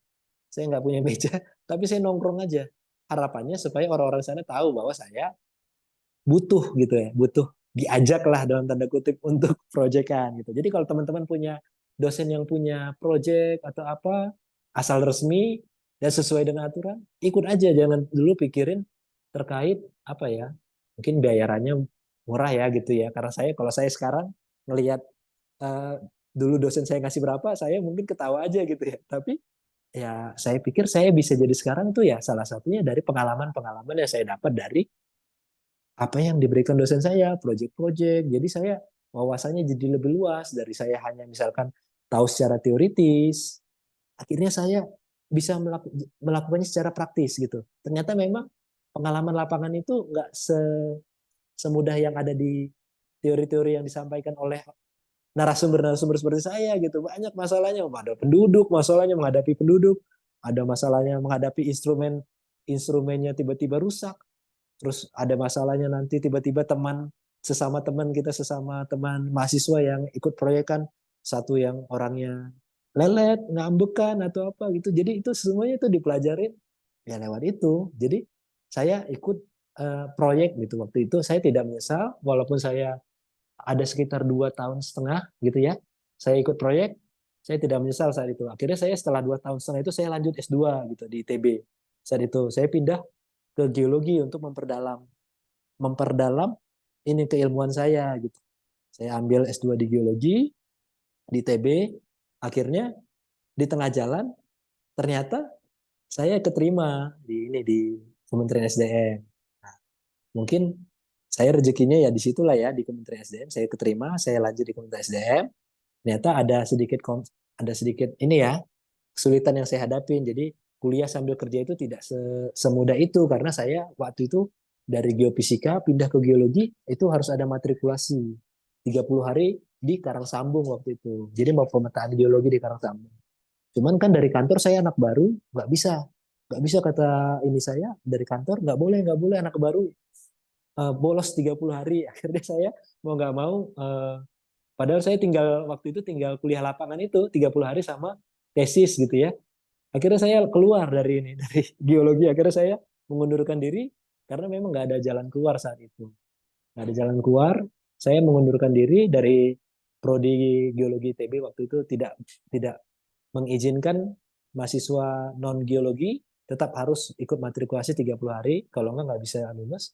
Akhirnya saya mengambil keputusan dengan kepala dingin mengundurkan diri. Gitu. Memang jadi jalan hidup kan beda-beda ya. Jadi saya ternyata harus mengundurkan diri saat itu, tapi saya sudah dapat pekerjaan dan saya mendapatkan pengalaman banyak lewat pekerjaan, gitu. Mendapatkan banyak pengalaman lewat pekerjaan-pekerjaan saya di kantor. Jadi saya bisa bicara ini itu tuh kalau nggak lewat pengalaman di kantor juga nggak akan bisa gitu ya. Mungkin karena ya pengalaman itu saya melakukan pengukuran geofisika langsung ngebor. Jadi saya tahu fenomena di bawah permukaannya gimana, fenomena geofisika keterbatasannya apa. Jadi saya sangat apa ya?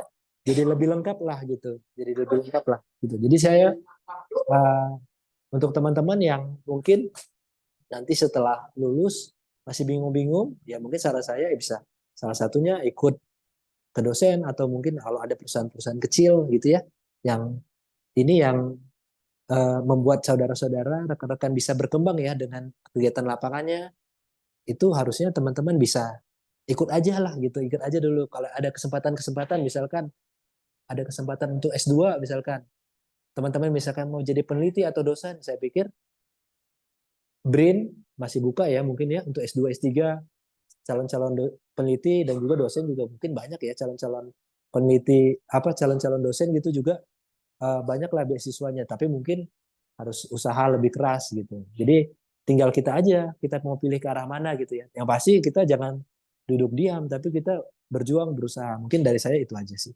Terima kasih banyak ya pertanyaannya, Bu.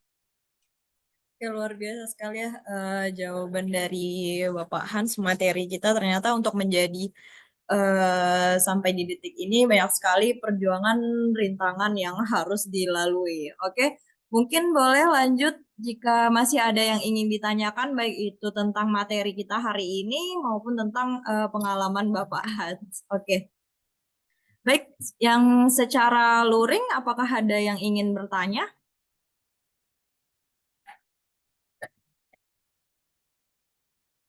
Yang dari Zoom meeting, silahkan raise hand ya jika ada yang ingin ditanyakan, baik Bapak Ibu dosen maupun teman-teman.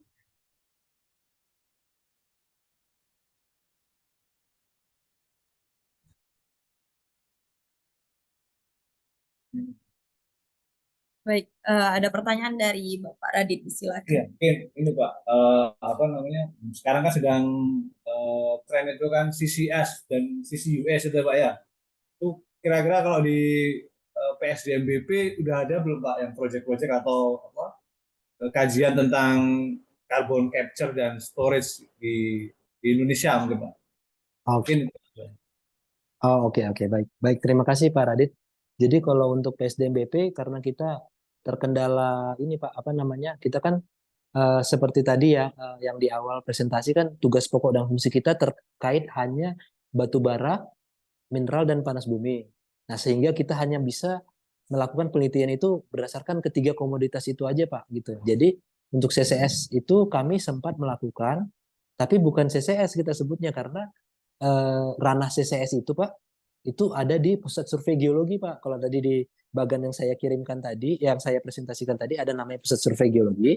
Mereka punya tugas untuk melakukan penelitian CCS di seluruh Indonesia. Setahu saya mereka sudah melakukan di uh, selain aquifer ya, gitu ya. Tapi kalau secara detail dan lengkapnya saya kurang tahu dia mereka sudah sampai mana Pusat Survei Geologi. Cuman kemarin saya sempat presentasi di Malaysia. Saya salah satu dari presenternya itu dia membawakan tentang CCS di Jawa kalau salah.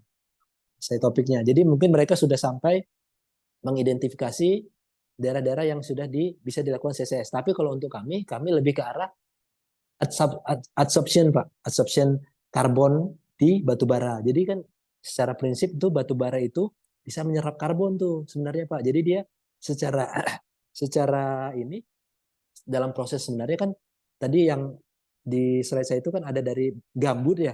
Gambut akhirnya gambut itu nanti akan mengalami proses pembatubaraan gitu ya. Di dalam proses pembatubaraan itu hingga dia bisa jadi lignit, subbituminus, bituminus dan akhirnya antrasit itu ada mereka bisa membawa byproduct.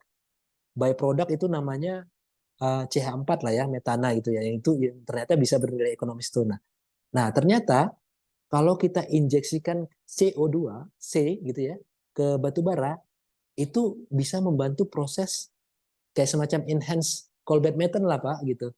Jadi si karena molekul dari si karbon ini kan dia secara molekuler itu lebih kecil dibandingkan CH4 gitu ya, CO2 ini ya. Jadi dia uh, lebih bisa banyak mengisi surface. Jadi kalau di batu bara itu dia sifatnya nggak kayak di batuan berpori kayak pasir gitu, Pak. Jadi dia kalau kita injeksikan CO2 atau karbon itu dia nempel, sifatnya nempel, bukan absorb tapi adsorb ya, pakai D ya. DD, adsorb, bukan pakai B, budi bukan absorb, tapi dia kalau di batu bara adsorb, menempel secara fisikal, menempel di permukaan, di surface batu bara, bisa menempelnya di pori-pori yang ada di dalam matriks batu bara, atau bisa menempel di klit, mikropori, di mikropori bisa di makropori gitu ya. Nah, kami melakukan penelitian itu, Pak. Jadi kita melakukan penelitiannya untuk supaya kan karena tupoksi kami, tugas pokok dan fungsi kami itu nggak ke arah karbon. Tapi kami melakukan penelitian juga sebenarnya. Tapi kami jadinya mensiasatinya dengan kita menggunakan absorpsi batu bara kira-kira berapa sih karbon yang bisa diadsorb atau yang bisa nempel di batu bara gitu. Batu bara A, B, C dengan berbagai macam karakteristiknya kira-kira berapa sih yang nempel di situ. Itu pertama yang terkait karbon yang kami lakukan. Yang kedua, kami meneliti juga terkait karbon pool di gambut gitu. Tapi hanya karbon pool gitu. Karbon pool yang kira-kira di gambut itu kalau kalau kita mengukur sekarang gambut, kita ngebor, kita bisa bisa hitung TOC-nya, total organik karbon dari sampel gambutnya ya, tapi bukan bukan bukan bilayer gitu, bukan saprik hemik fibrik, bukan, tapi kita composite aja. Gitu kan? Kita composite, kita gabungin semuanya. Nah, kita hitung berapa persentase karbonnya, lalu kita punya volume yang tadi itu, Pak. Tebalan gambut dari GPR dan coring, kita punya luas area misalkan dari drone atau lidar, kita bisa kalikan, kita dapat carbon pool. Nah, itu paling yang kami lakukan sampai sebatas itu. Dan kemarin saya juga baru presentasi yang tadi, sama yang saya sampaikan tadi, saya presentasi juga, itu terkait carbon emission yang bisa dikeluarkan oleh gambut yang kebakar. Cuman kan posisinya gambutnya harus kebakar dulu, kita baru ngukur. Cuman saya mempropos bahwa kalau misalkan gambutnya belum kebakar, ya udah dibakar aja gitu, di ignition aja di lab gitu dengan temperatur yang kurang lebih sama seperti temperatur ketika gambut terbakar. Jadi kita bisa punya volume gambut yang terbakar gitu, kita sebut as. Kan dia kalau kebakar itu dia jadinya kayak karkol gitu ya. Di bawah karkol itu ada yang sudah mulai terbakar gitu. Gambut yang sudah mulai terbakar, gambut yang sudah bentuknya arang, terus gambut yang tidak terbakar. Nah, kita bisa hitung volumenya, kita kalikan sama emisi karbon yang tadi dari lab. Nah, kita bisa tahu volume emisi dari daerah itu. Nah, kita baru sampai saat itu, Pak, penelitiannya. Bukan penelitian, kita nggak boleh menyebut diri kita itu apa instansi kita peneliti karena kita nggak punya tugas meneliti tapi kita menyelidik. Nah penyelidikan kami itu baru sampai tahap itu Pak. Kalau untuk pusat sumber daya mineral, batu bara dan panas bumi. Tapi kalau mau lebih detail karbon capture storage yang lebih komprehensif dan luas mungkin di Migas itu bisa ke pusat survei geologi Pak. Seperti itu. Ya, baik. Nilai, betul. Oke, terima kasih Bapak Hans atas jawabannya. Dari tadi yang nanya dari perwakilan dosen Ibu Irvana, kemudian Bapak Radit, dari ruang Zoom meeting ada teman-teman geofisika Bapak Hans lintas angkatan dari angkatan 2024, kemudian 2023, 2022 dan sebelum-sebelumnya. Mungkin dari teman-teman mahasiswa yang hadir secara luring maupun daring, jika ada yang ingin ditanyakan, silakan. Oke, ini ada secara luring, Bang Okta. Silakan. Cek, apakah suara saya kedengaran, Pak? Kedengaran jelas Mbak. Jangan takut teman-teman kalau mau nanya, nggak ada pertanyaan yang nggak bagus lah, semuanya bagus ya. Teman-teman jangan takut teman-teman mahasiswa kalau ada yang mau ditanyakan ya. Permisi Pak, sebelumnya perkenalkan nama saya Oktav Novandri dari Geofisika Angkatan 2021. Mungkin pertanyaan saya ini mencangkup atau mewakili dari pertanyaan teman-teman yang lain. Apakah di apakah di KSDM, terutama di PSDM BP sendiri itu membuka peluang magang Pak? Kemudian kira-kira untuk durasi magangnya itu berapa lama dan kemudian persyaratannya itu apa saja Pak untuk program magang tersebut. Sekian, terima kasih Pak. Oke, terima kasih atas pertanyaannya. Jadi ceritanya gini, saya tahun lalu apa 2 tahun lalu ya, mahasiswa dari fisika ya, fisika bumi ya berarti ya, dari Universitas Tanjung Pura, namanya Rizka sama Mentari, itu ada yang magang di kita. Akhirnya setelah nggak berapa lama setelah magang, mereka memutuskan untuk lanjut untuk ke tugas akhir. Nah, kenapa saya sampaikan seperti itu? Saya menyampaikan itu karena berarti bisa melakukan magang dan TA di kantor kami. Cuman karena saking membludaknya mahasiswa yang mengirimkan surat, akhirnya dari kantor kami itu membuat kesepakatan. Jadi bahwa harus ada kerjasama lah ya, sebenarnya ada payung MOU gitu, kerjasama antara kantor kami karena kemarin itu banyak sekali Mas dan Mbak yang mengirimkan ini proposal gitu kan. Kalau saya sih siap-siap aja gitu untuk melakukan ini. Cuman kan data kami juga terbatas, gitu ya. Waktu kami juga kadang terbatas ya.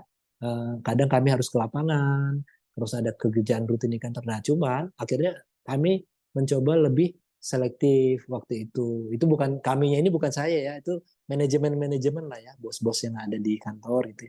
Bahwa kalau boleh dari kampus nanti mungkin dari Tanjung Pura kan belum ada ya apa kerjasama. Nah boleh apa namanya dibuatkan kerjasama antara Untan dan Badan Geologi atau dengan PSDBP. Nanti itu bisa akan memudahkan. Kalau saya sih akan menerima aja Mas Mbak gitu. Kalau ada surat masuk, cuman kan yang memutuskan bukan saya gitu. Jadi harapannya bisa teman-teman bisa menyiapkan itu, mungkin mendorong lah ya, mendorong Bapak Ibu yang di kampus yang punya wewenang dan kebijakan untuk melakukan kerjasama ini untuk melakukan suatu kerjasama dengan kantor Badan Geologi atau PSDBP. Seperti itu. Nah, untuk durasinya biasanya kami itu nggak terbatas waktu ya gitu ya, bisa online, bisa offline, gitu. Ya tergantung senangnya aja mau gimana gitu. Dan juga harus menyesuaikan waktu pengajarnya juga gitu.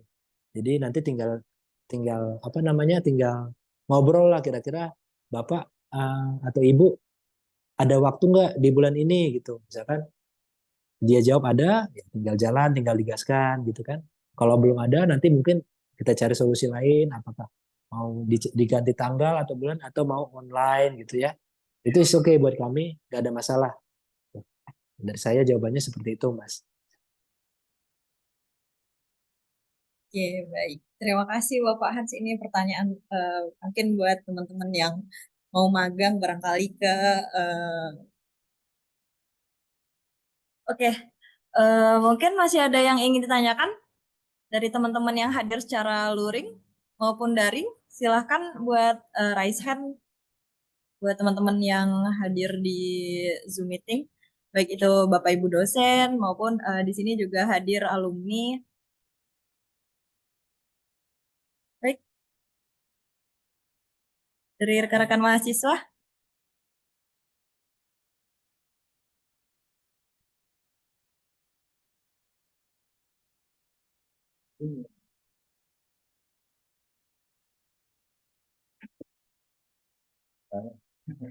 Silakan bertanya ini mumpung ada. Oke, sekarang ada pertanyaan dari teman mahasiswa yang hadir secara luring. Silahkan. Misi Pak, apakah suara saya terdengar dengan jelas Pak? Suaranya terdengar jelas, Mas. Silakan. Baik, perkenalkan nama saya Francisco dari Geofisika Angkatan 2022. Izin bertanyakan tadi Bapak ada menyampaikan bahwa Bapak pernah memiliki data geolistrik kalau nggak salah tadi itu, terus pada saat pengambilan data, datanya tuh tidak sesuai gitu Pak dengan yang ada yang Bapak olah. Pertanyaan saya tuh, apakah sudah ada metode yang tepat untuk memvalidasi data kita dengan data di lapangan itu sudah benar gitu Pak? Itu sih Pak. Oke. Saya masih kurang ini Mas nangkap kira-kira maksudnya data yang diambil di lapangannya tidak sama dengan data yang diproses atau gimana ya? Saya belum begitu paham. Boleh dielaborasi lagi, Mas? Eh, Maksudnya tuh Pak, data kan kita udah ngambil data nih Mm-mm. pada saat pengolahannya, data Mm-mm. ini terdapat misalnya karbon. Terus pada saat pengeboran, data karbonnya itu tidak ada. Nah, terus pertanyaannya, apakah sudah ada metode yang eh, cocok untuk memvalidasi bahwa data kita ini memang sudah ada gitu? Apa harus pengeboran lagi gitu? Oh, iya, izin. Saya takut salah nangkap nih, Mas. Berarti ketika mengukur misalkan geolistrik, ketika mengukur di data geolistriknya itu harusnya ada karbon. Karbon ini karbon gas, maksudnya apanya, Mas? Karbon apanya? Mineral misalnya Pak. Oh, mineral. Nah, Misalkan ya. ada mineral X gitu. Masnya yakin di situ atau masnya dapat info dari penduduk lokal bahwa harusnya di situ ada mineral X gitu ya. Tapi pada saat masnya eh, udah memproses data, ngelihat anomali, ternyata nggak ada gitu ya. Nggak ada mineral X itu gitu di data yang sudah yang sudah olah dan interpretasi gitu ya. Atau benar atau salah? Benar ya. Pertanyaan itu ya. Oke. Oke, jadi memang yang paling kita harus percaya, Mas, cuma satu. Dalam dunia pertambangan, perminyakan, coring sih, maksudnya. Gitu ya. Coring. Kita harus percaya itu bahwa hasil coring itu sudah pasti. Dan hasil geofisika kita itu adalah pure pendugaan. Ya kan? Karena memang pertama yang tadi saya sampaikan, tantangan tadi. Tantangan di industri kita itu pertama salah satunya adalah rentang dari nilai resistivitas yang tinggi.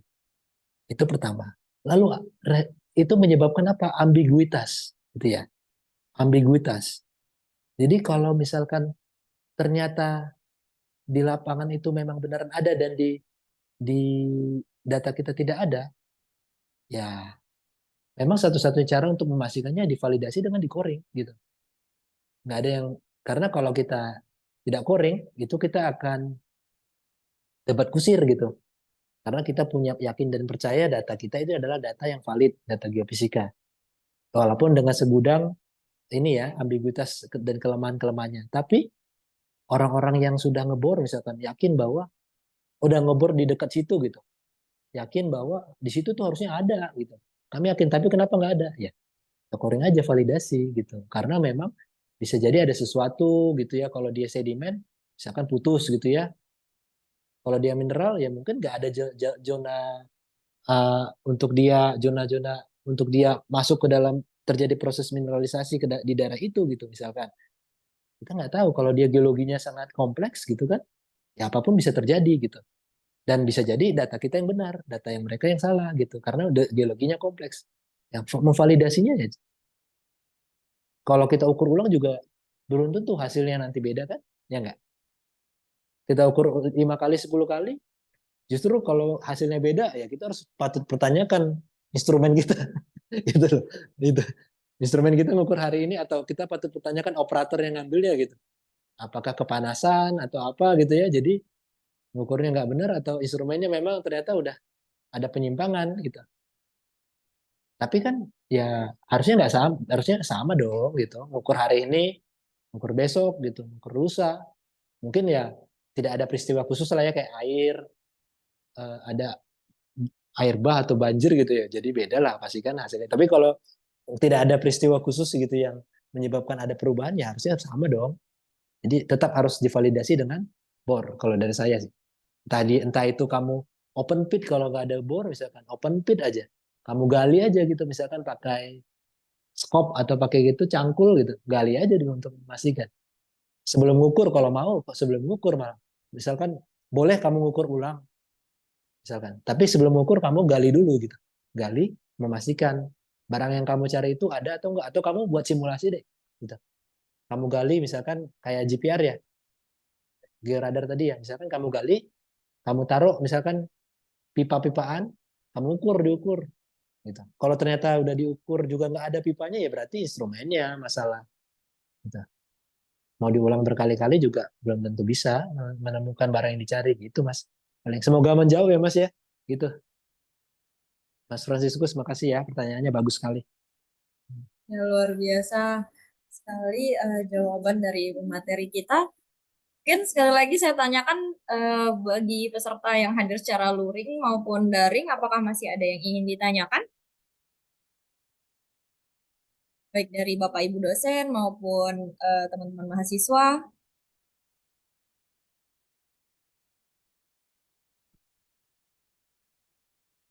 Baik, jika tidak ada, mungkin kita cukupkan kuliah umum geofisika pada hari ini. Terima kasih.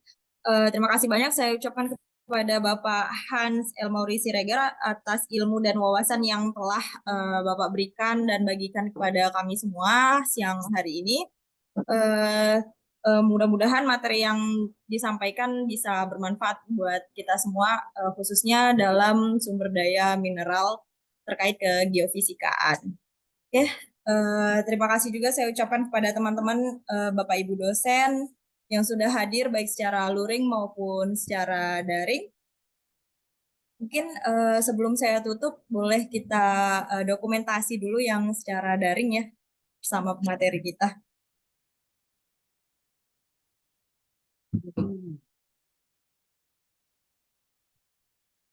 Mungkin teman-teman atau Bapak Ibu yang sudah hadir di Zoom meeting boleh mengaktifkan kameranya. Kita dokumentasi terlebih dahulu.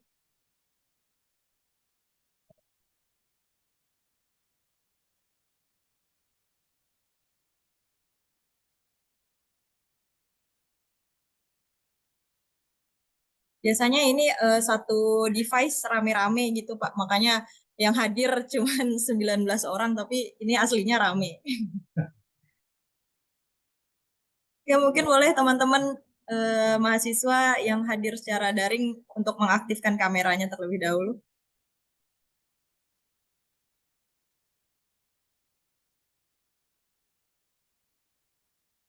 Ada yang satu device bertiga, berempat gitu ya.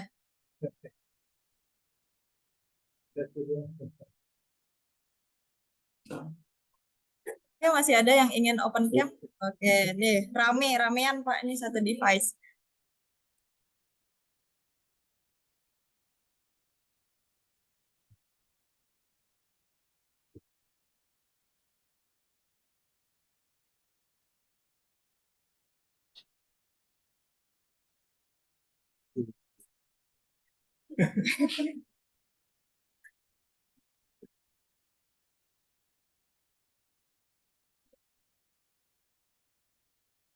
Ya mungkin jika tidak ada kita sesi dokumentasi dulu. Baik, sesi dokumentasi akan saya pandu, berikan senyuman terbaiknya dalam 3, 2, 1.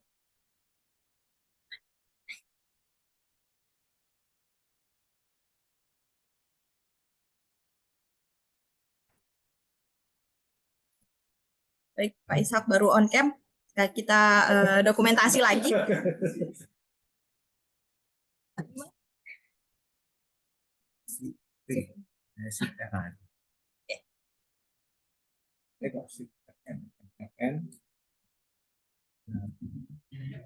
Nah, ini agak ribet ya tuh. Full screen. Oke, sekali lagi ya Bapak Ibu dan teman-teman. Baik, akan saya pandu, berikan senyuman terbaiknya dalam 1, 2, 3. Oke, terima kasih Bapak Ibu. Terima kasih juga kepada pemateri kita yang luar biasa, Bapak Hans. Terima kasih banyak rekan-rekan, saya sudah diundang. Semoga bermanfaat ya ilmunya. Terima kasih banyak Pak Hans, Ya. sangat bermanfaat. Terima kasih. Saya akhiri. Wassalamualaikum warahmatullahi wabarakatuh. Saya Pak, makasih izin ya, sama-sama Pak. Makasih Bapak Ibu semua. Saya izin live ya.